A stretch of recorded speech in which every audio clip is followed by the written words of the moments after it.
পাকিস্তান তো আমাদের বাংলার টাইগার, আমাদের সোনার ছেলে। প্রথম ম্যাচে পাকিস্তান 114 রানে অল আউট। দ্বিতীয় ম্যাচে আমাদের সোনার ছেলেটা 114 রানে অল আউট। মানে কি বলবো ভাই, অসাধারণ। মানে তাদের কোনো তুলনা হয় না। আজকে ম্যাচটা মানে কি বলবো, বৃষ্টির কারণে যদিও একটু রানটা চেঞ্জ হয়, কিন্তু আমাদের খেলার ধরন কিন্তু চেঞ্জ হয়। সাইফ হাসান বর্তমান সময়ে তারা এখন ড্রপ করা ছাড়া ভাই উপায় নাই। ওই আমাদের জাতীয় দলে যেই আসুক না কেন সেম, কিছু ম্যাচ ভালো খেলে, মানে আমাদের বিশ্বাসটা অর্জন করে, তারপর ভাই সেম কোয়ালিটির খেলা খেলে। তানজিদ তামিম এক ম্যাচ ভালো খেললে ভাই 2 ম্যাচ 3 ম্যাচ খারাপ খেলে ভাই। আপনি প্রত্যেক ম্যাচে রান না করতে পারলে ভাই আপনি এক ম্যাচ ভালো খেলে 7 ম্যাচ আপনি খারাপ খেলেন ভাই, এই খেলার কোনো দাম নেই। মানে কি বলবো ভাই, তার কথা শান্ত, সে তো আর তার কথা কি বলবো, সে অসাধারণ।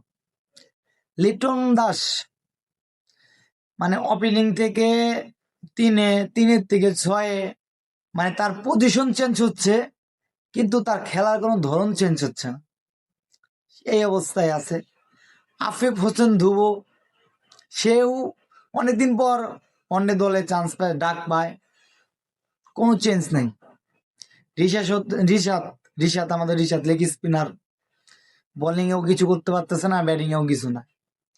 ও আর একটা নাম রয়ে গেল, আমাদের ক্যাপ্টেন মেহেদী হাসান মিরাজ ভাই। তারে দিয়ে ক্যাপ্টেন্সি তো হবে না ভাই, ক্যাপ্টেন্সি টোটালি হবে না। তারে দিয়ে আমি বলতেছি ক্যাপ্টেন্সিও না, ক্যাপ্টেন্সির ও জানে না, আমি যতটুকু জানি ক্যাপ্টেন্সি তারে দেওয়াইব না ভাই।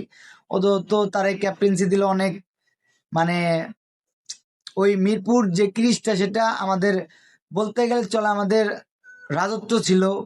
এখন ওই যে বলতে হয় যে বাপ দাদার আমলের রাজত্ব, এই এই রাজত্ব ভুলে যেতে হবে। কারণ কি জানেন, তখনকার প্লেয়ার আর এখনকার প্লেয়ার একদিন ডিফারেন্ট ভাই। এটার মাধ্যমে আমাদের ওই থিংটা ভুলে যেতে হবে যে আমাদের মিরপুরে আসলে আমরা যে কাউকে হারিয়ে দিব, এটা ভাই হবো না। আমরা যদি ম্যাচটা ভাই 2টা ম্যাচের ভিতরে যদি একটা ম্যাচ জিততে পারি, সেটা আমরা কাদের জন্য জিততে পারবো জানেন? আমাদের বোলারদের জন্য। প্রথম ম্যাচটা আমরা জিততে পারছি কার জন্য? আমাদের বোলারদের জন্য। না, তারা দুর্দান্ত বল করছে, তার জন্য আমরা ম্যাচটা জিততে পারছি।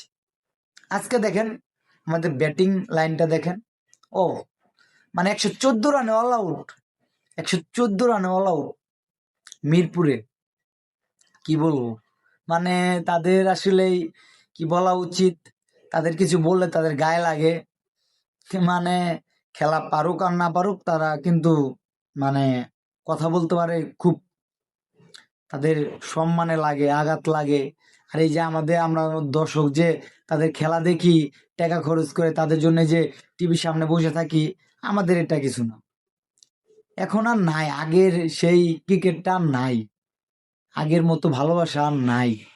সেটা বলতে এটা আপনারা দেখলেই পাবেন, দর্শকও তেমন আর নাই।